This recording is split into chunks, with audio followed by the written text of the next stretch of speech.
মাননীয় উপদেষ্টা কালকে থেকে সারা দেশে কি অপারেশন শুরু হয়েছে, অপারেশন ডেভিল খান। মূলত এই অপারেশনের টার্গেট কারা?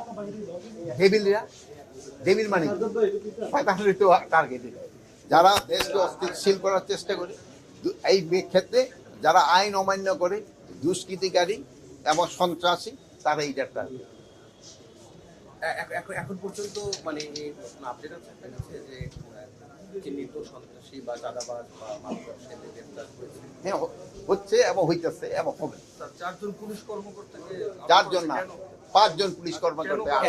এটা তো আপনারা সবাই জানেন যে ওটা আপনাদের মিডিয়ায় কিন্তু চলে আসছে, এটা কেন তাদের আটক করা হয়েছে। আমার তো জিজ্ঞেস সকালে পেপারে তো পড়ে আসছে, ওইটার ভিতরে লেখা আছে তাদের অনেকই আমাদের আইনের আওতায় নিয়ে আসা হয়েছে, অনেকে কি আইনের আওতায় নিয়ে আসা হয়েছে এবং আইনের আওতায় নেওয়া আনা হয় নাই, তাদেরও খুব তাড়াতাড়ি আইনের আওতায় নিয়ে আসা হবে এবং তাদের যেন সর্বোচ্চ শাস্তি হয় এই ব্যবস্থা করা।